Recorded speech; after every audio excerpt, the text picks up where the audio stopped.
Oh, got to get rid of that one. Morning, everyone. Hello, hello. Got to get rid of that one. There we go. Hey, morning. Welcome to another Wealth Coffee Chat. Alison, bright and early. Well, might not be. When does daylight savings change? Soon. Hopefully soon. Morning, Alison. Morning, Kevin. How are you? Alexis and Tim, David, all here this morning. Wonderful. Great to have you here, folks. Thanks for joining. Let us know where you're dialing in from. I hope you're all awesome and well wherever you are around this crazy, wonderful place. Beck, morning to you. Got Alex as well.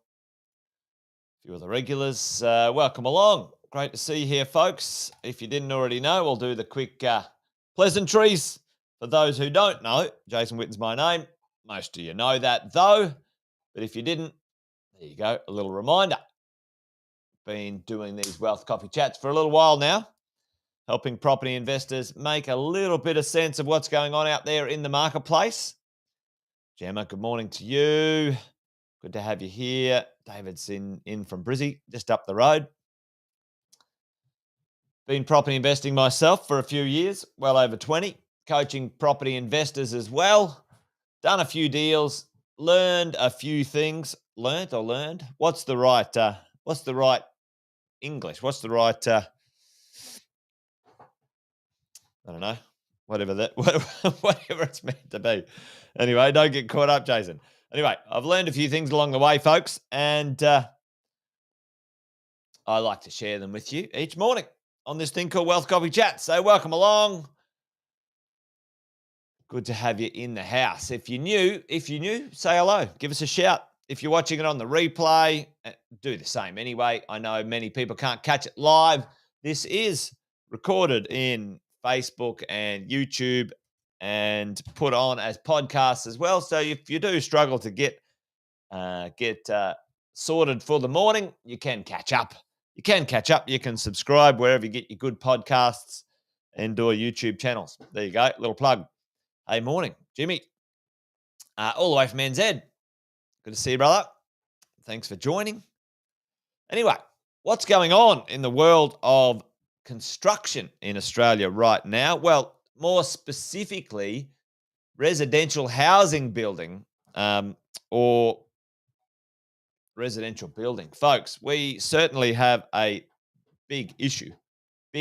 And unless you've been living under a rock, not paying attention, then this might surprise you this morning. But it has been deemed by the builders and the developers as the profitless boom. The profitless boom for our construction industry. Okay, some of us as investors have landed quite nicely because it's worked in our favor, and that's the way the cookie crumbles. Sometimes you're on one side or another side of the ledger, folks. But what is going on out there in the marketplace when it comes to the world of construction and residential housing? Because didn't we have a record number of approvals of recent times? And the answer is yes, we did.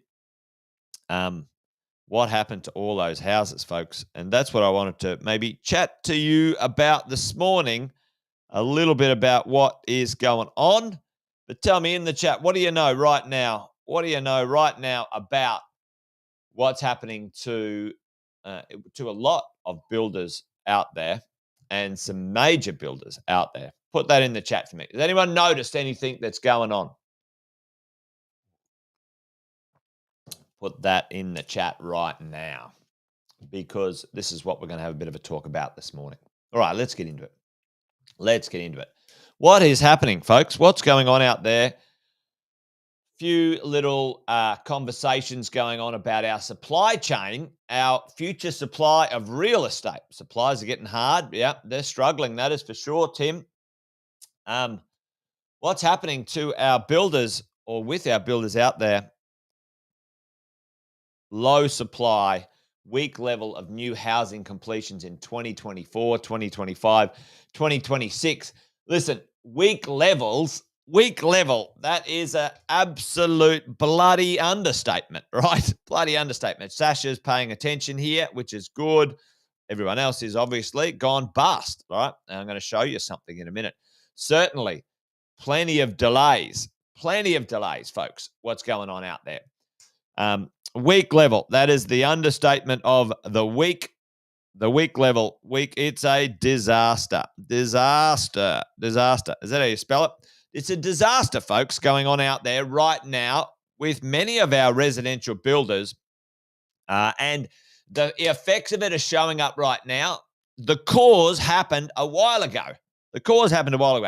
There were two things that happened just recent times. And we need to understand what is going on, right?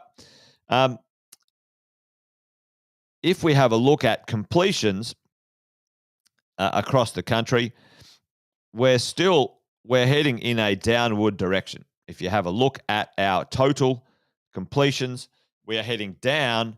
This is sort of 2020, right? When the coronavirus came along, that'd be sort of 21, 22, and 23.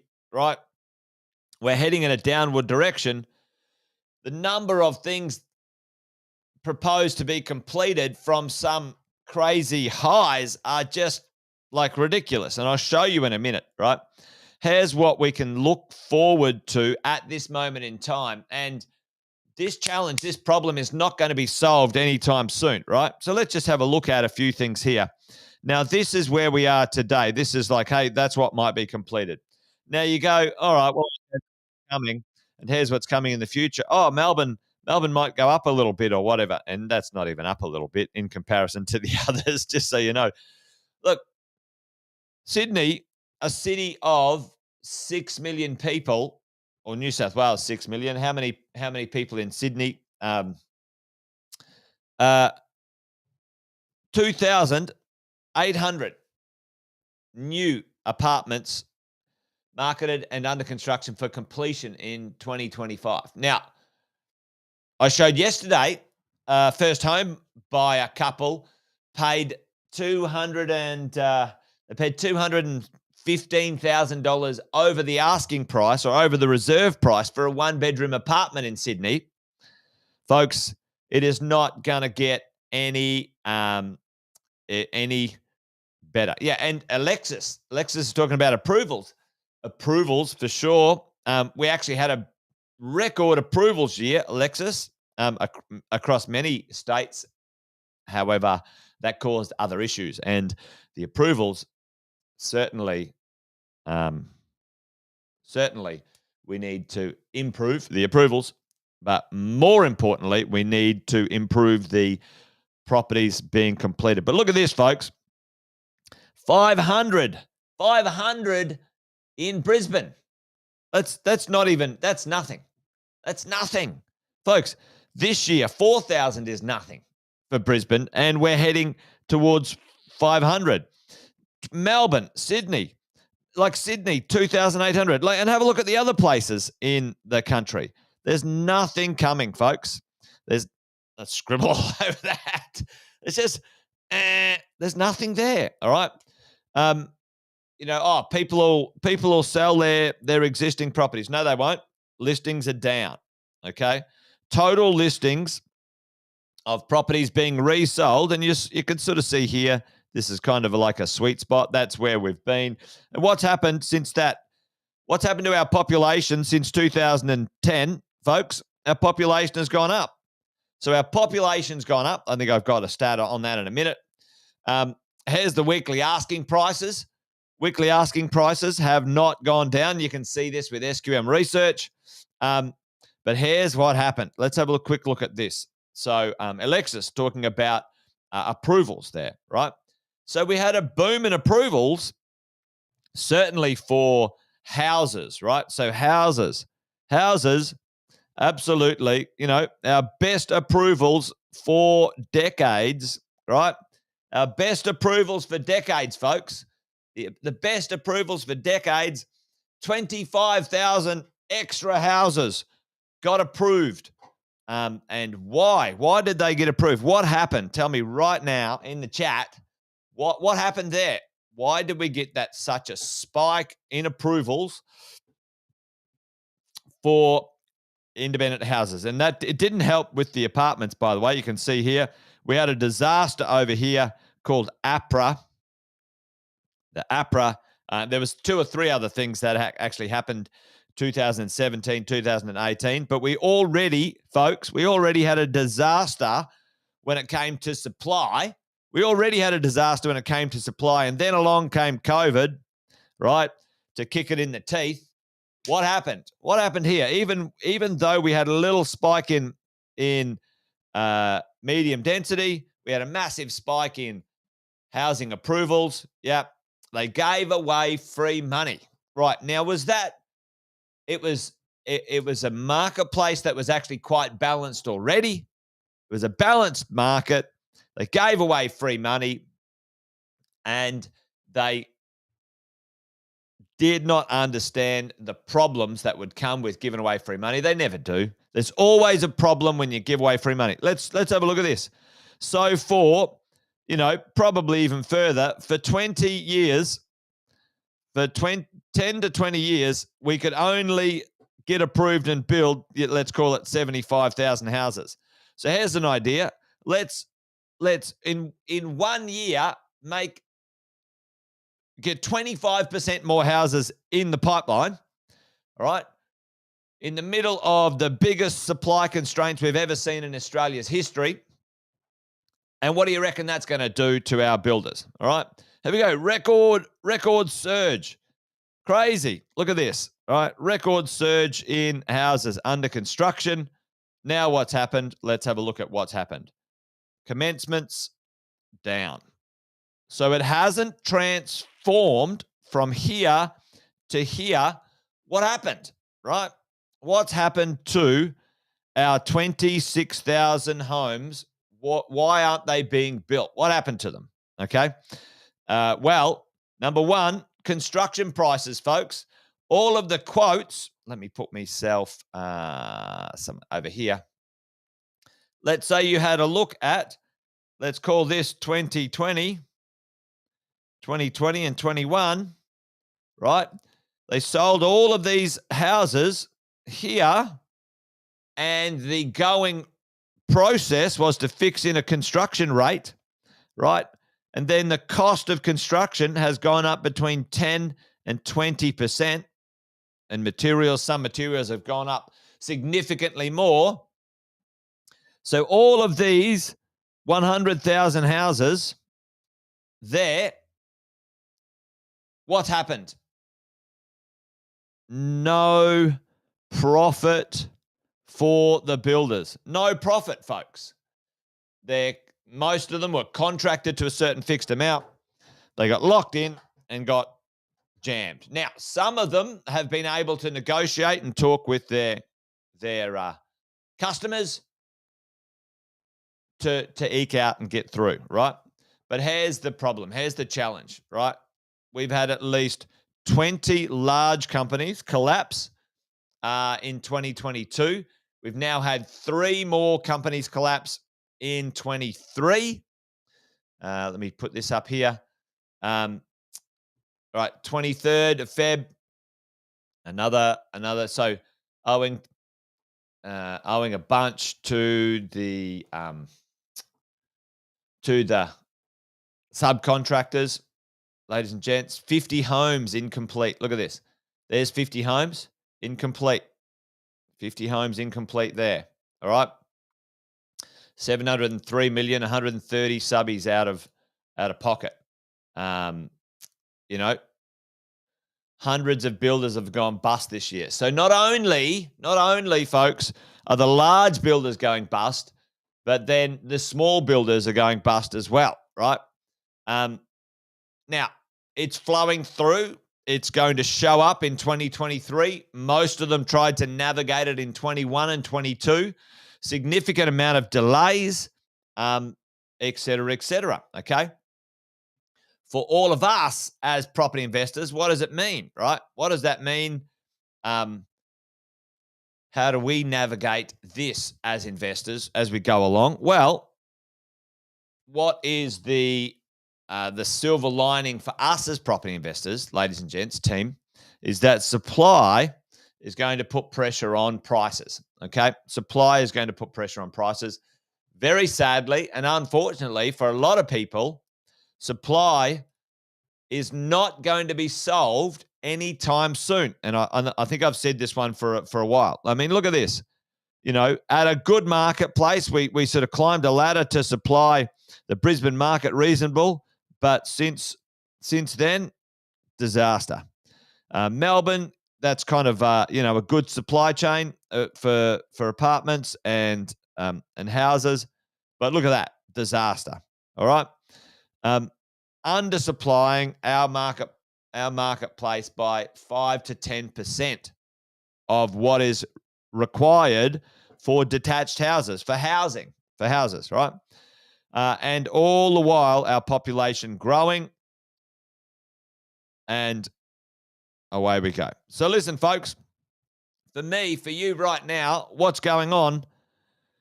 This is going to take 5 to 10 years to fix, if we're lucky, right? If anyone remembers the GFC, we had very similar issues here, but it was with the finance companies that were funding these developments. Now it's directly with the builders and the developers. So let's say we have hundreds of builders go out of business. We've got many large construction companies go out of business right now, folks. What does that do? What does that do right now? What does that do does that improve our ability to deliver projects? Right? Does it improve it? Okay. And it's probably not going to be the last of a few larger builders in the country. Certainly, for most of them, they did not cause this.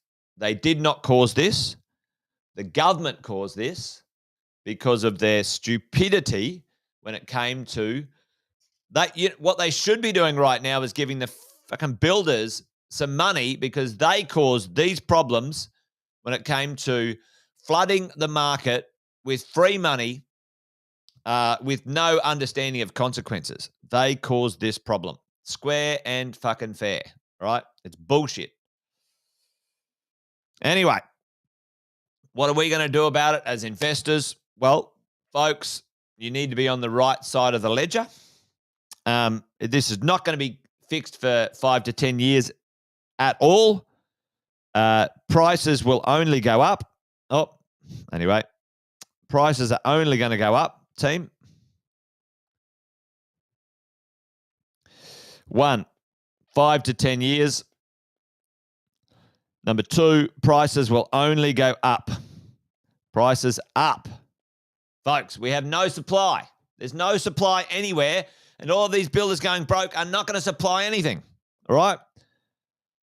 And rents up.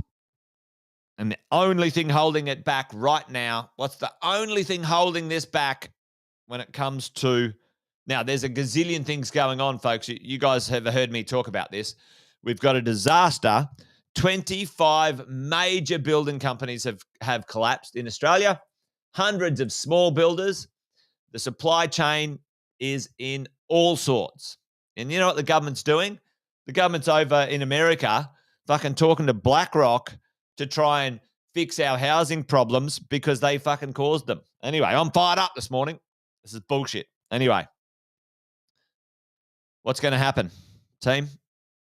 Yep.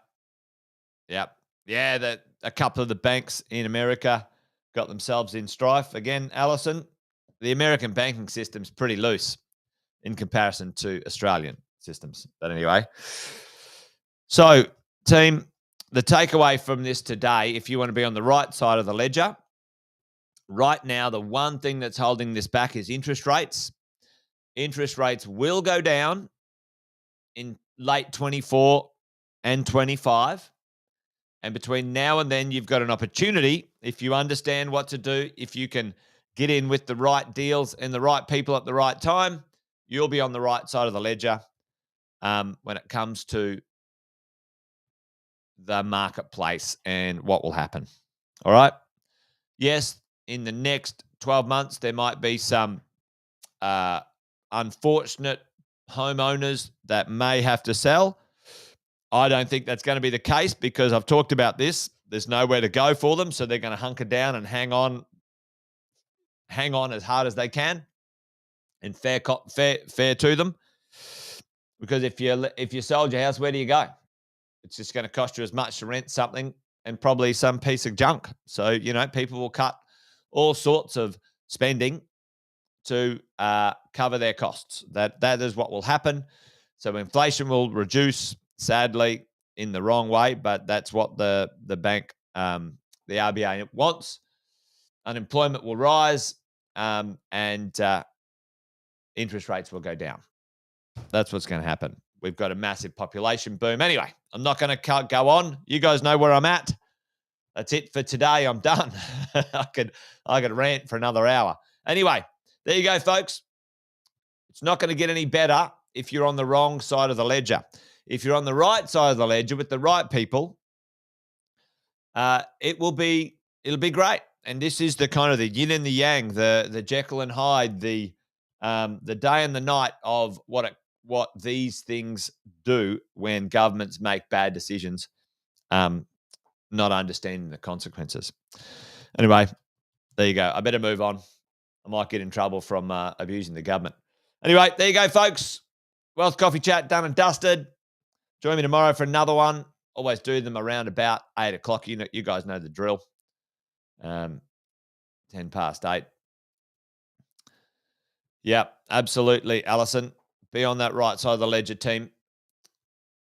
Join me again tomorrow. You guys be awesome. Be well. Remember, this thing's a marathon, not a sprint. Takes time to build a property portfolio, and sometimes, well, all the time, you need to understand how to be able to continue to move forward to build your property portfolio. And this is just another thing in the market that you need to be able to navigate successfully to continue to grow and keep your momentum going. All right, folks, that's it. I'm done. Bye-bye. You guys have an awesome day. Thanks, Alex. Join me tomorrow for another one. Over and out.